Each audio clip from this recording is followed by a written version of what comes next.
Mr. Lincoln's Drummer, Chapter 3. We were whole days on the train after another, heading south. I lost track of time and distance. After a while, I didn't even know where we were. The small stove the conductor lit to heat the car couldn't hold off the gnawing cold, and I wished I had brought along one or two of Ma's quilts. "Move over some," Pa suggested. I slid over, and he wrapped his big arm around my shoulders. A little later, a lady passenger offered us a wool blanket. "I'm sort of old for this, don't you think?" I asked Pa when he tucked the blanket under my chin. "Well, I'm not so sure," he replied. "I guess you think that since you decided to be a soldier, you can't be my boy anymore." "It's not that, Pa," I told him. "I'm glad you came along." Came along? As I recall, I joined first. "I mean that we'll be together. Maybe I won't make so many mistakes that way. I don't want the others thinking I'm still a child, though." "I'm not wiping your nose, Willie," Pa pointed out. "Anyway, those other fellows are doing the same thing. I just thought maybe you'd feel a hair more comfortable knowing who was next to you. I know I do, son." He gave me one of those half grins of his, and I laughed. Glancing behind me, I saw Captain Harrington sandwiched between a couple of fellows from Linden. He appeared a little more than ill at ease. The cold got worse each night. Neither Pa nor the blanket kept my toes from freezing once the sun went down. There were cracks in the sides of the car, and not all the windows fit their frames. I judged some glaciers were never as cold as that car, and I found myself wishing us south. I read once that it never snowed there, and that notion alone was enough to hurry us to Richmond. We eventually arrived at Washington. It was snowing there, too, and I wasn't the only one to notice. "I hope they found us a good warm hotel," Pa said. "Hotel?" Captain Harrington cried. "You are recruits. You'll be lucky to find a tent. Now, get to your feet," the captain barked. "Beat assembly, drummer." His words carried an edge now, and I gazed at him in surprise. There wasn't a hint of the old, relaxed Captain Harrington. I yawned, drew out my sticks, and tapped out the call. Pa and the other recruits stumbled to their feet, took what few possessions they had brought with them, and followed the captain out of the car and onto the wooden plank platform of the depot. "We'll soon be at Camp Griffin," Captain Harrington explained. "You might as well start behaving like soldiers. You don't look like soldiers, I know, but once we have you properly outfitted and trained, you will." Myself, I thought the others appeared presentable enough. Compared with some of the soldiers lounging around the depot or on the streets beyond, our little band was military perfection. As a whole, the men were close to 6 feet tall, and hard work had honed each muscle. Me, I was the runt of the lot, being youngest and a drummer too. Even so, some of the soldiers we passed weren't too much taller. The Army had a general or two who didn't stand 5'6". I read about that in Harper's Weekly. We joined the 3rd Vermont at Camp Griffin, one of the countless, sprawling cities of tents that covered the heights overlooking the Potomac River. Our first stop was the regimental surgeon's tent. He ordered us inside one at a time, starting with Pa. I went last. I confess, the whole business made me a little nervous.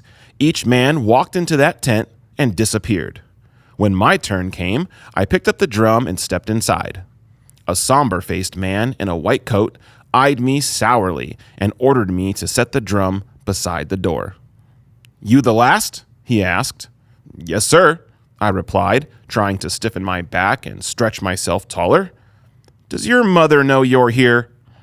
"Yes, sir," I replied. "Pa's here, too." I gazed around the tent. A cabinet full of pill jars lined one wall, and there were stacks of papers everywhere. A second door on the far end explained the mysterious disappearance of the others. "You must be Johnston, Willie," the doctor said, gazing hard into my eyes. "Blue eyes, fair hair, any lingering diseases? Amputations?" "No, sir," I said, showing him my fingers. "I still have both ears, although Ma's lengthened the right one an inch or so." "She has, eh?"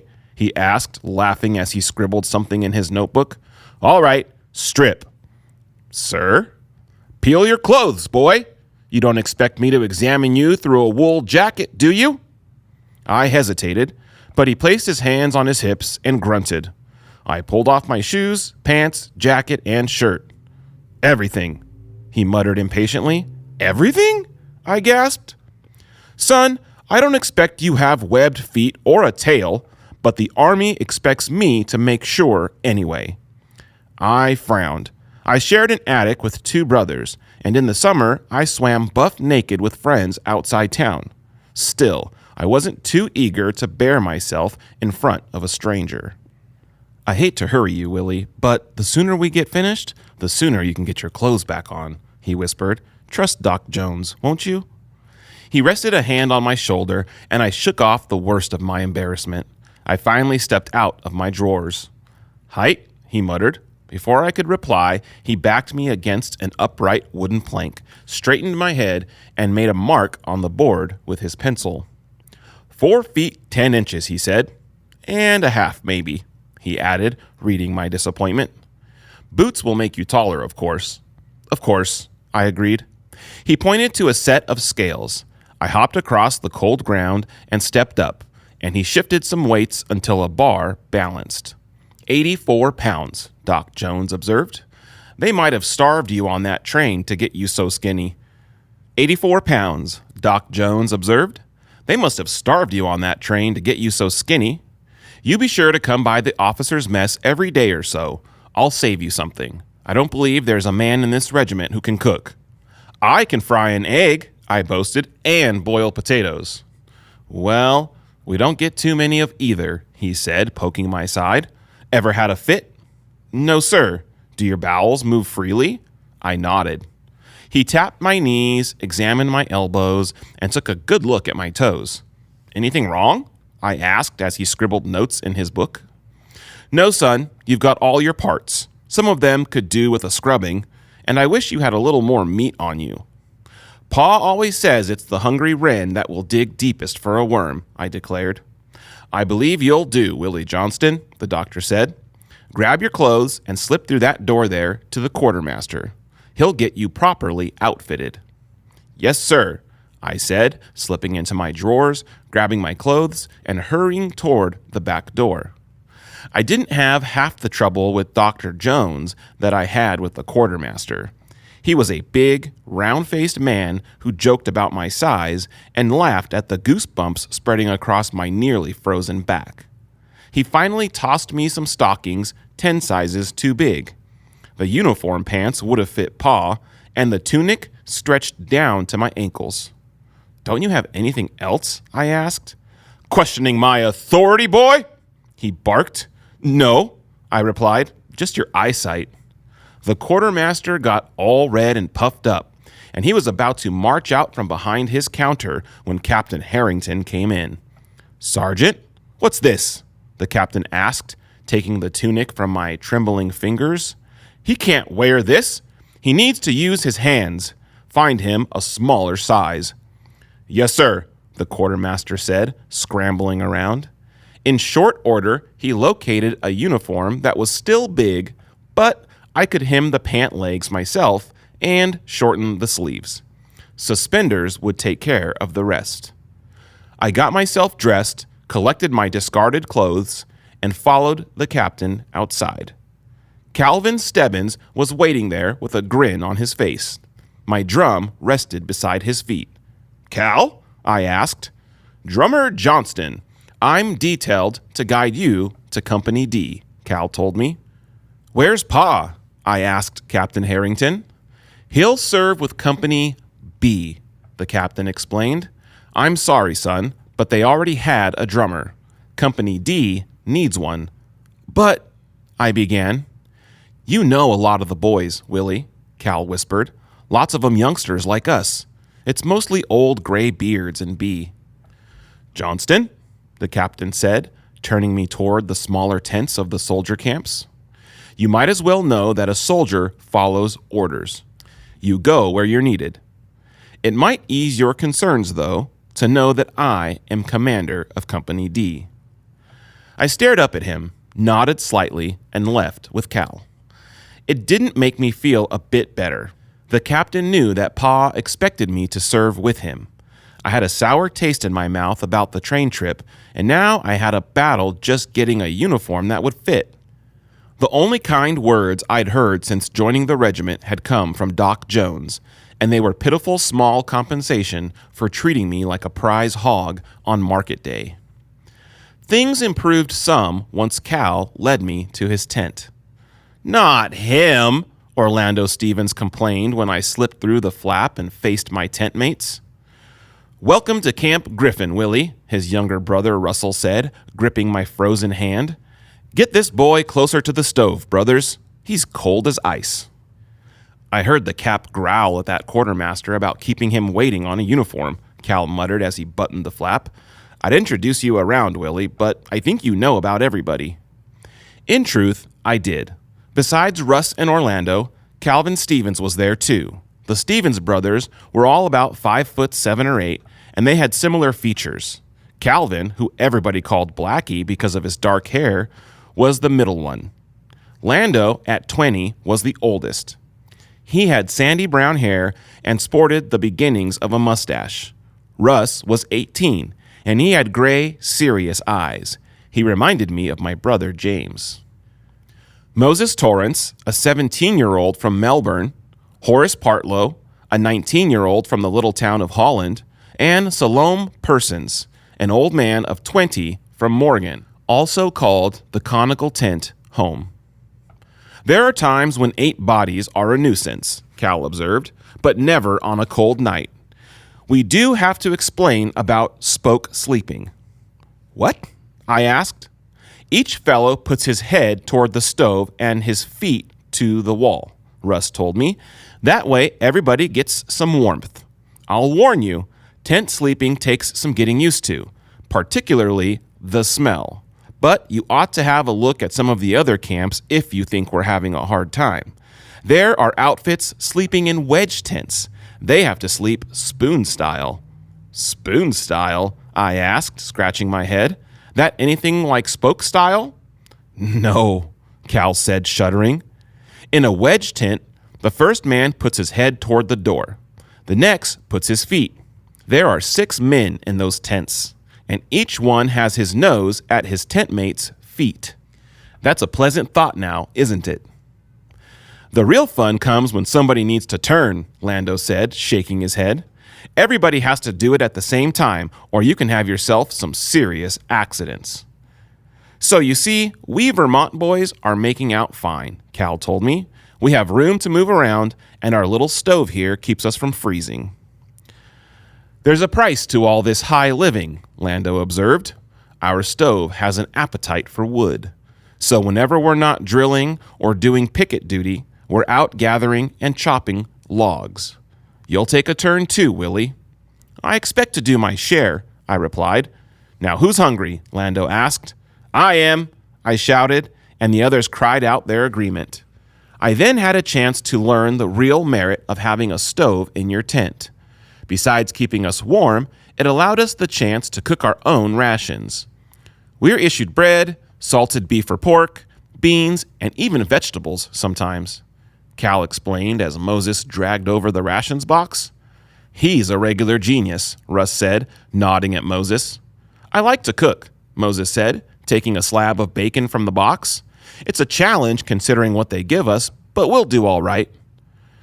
"We'd better serve Willie a double share," Lando suggested. "You could fit 2 of him in those trousers." "I'll fix that directly," I said, sliding the suspenders off my shoulders and pulling off my uniform trousers. Then I took a small sewing kit from the pocket of my civilian trousers and began studying the best way of shortening the waist. "Forgot your pa's a tailor," Lando said. "You'll be some help to the rest of us. I don't think any of these new pants fit proper." "I noticed the new uniforms," I said, scratching my ear. "When you left St. J, you wore gray." "That wasn't too convenient, as things turned out," Lando explained. "Some of the regiments wore gray at Bull Run, and our own men mistook them for rebels. We got directed to make the change. Some got to keep their old clothes and dye them blue. We 7 all got new Union Army issue. Considering the quality, I suspect somebody's making a fine profit off those uniforms, Willie. I never got anything from your pa so poorly made. I examined the fabric. It was pitifully thin, and the stitching was uneven. Looks like I'll keep busy mending, I told them. While I worked on my new trousers, Moses transformed odds and ends from the ration box into a regular feast. He was a magician. Our dinner looked truly inviting, and it tasted even better. You can thank Cal for the vegetables, Russ explained as I handed Moses my empty plate. He's got a talent for discovering vegetables, Moses added. He goes out on water details, and he brings back a full bucket in one hand and a flour sack filled with carrots or greens in the other. He even discovered an apple pie one day. Farmers hereabouts aren't any too happy, Lando said, laughing. Colonel Hyde tells him he can't find any evidence, though. There isn't any, Russ noted. We eat every crumb. After eating, I helped Russ scrape the plates and clean up. Then our corporal, George Washington Washburn, brought over the rest of my equipment. Don't worry about all this other gear, Cal advised, stowing it beside the door. It's these blankets you need tonight. Fetch the rubber one, Lando told Cal. Now watch close, Willie. We can't be doing this for you every night. I watched carefully as Lando and Cal rolled the rubber blanket out onto the hard ground. This goes down first, Cal explained. It will keep the wet out. Most of it, anyway. We're lucky not to be camped in a swamp. Some of the companies have water in their tents. When we first got here, we spread out grass and leaves, Lando said, pointing to the residue beneath our feet. If we ever get some decent weather, we'll cut some more grass and add a layer. That warms things considerably. Anyway, you have 3 blankets, Willie, Cal noted. Keep 2 below and 1 on top. That may seem odd, but trust us, it's a lot colder underneath than it will be on top. Thanks, I told them. You ever need a favor in return, just ask. Oh, you'll earn your way, Moses insisted. Each of us does. Sure, Cal agreed. Wait until the weather breaks and we get visitors. You won't even have to discover anything. Ladies from Washington and Georgetown come out here with baskets of fruit, pies, cakes, you name it. They always have some treat for the child soldiers. I'm no child, I insisted. Well, you're no hairy-lipped sour apple of a captain either, Lando insisted. Act little when we get visitors, Cal advised. One young fellow in Company E got himself a new coat from a young lady, a real warm one, too. The coat or the lady? I asked. Both the way I heard it, Lando cackled. Never turn down a kindness, Willie, Russ whispered a little later when we took to our blankets. You wait and see if there isn't enough hardship.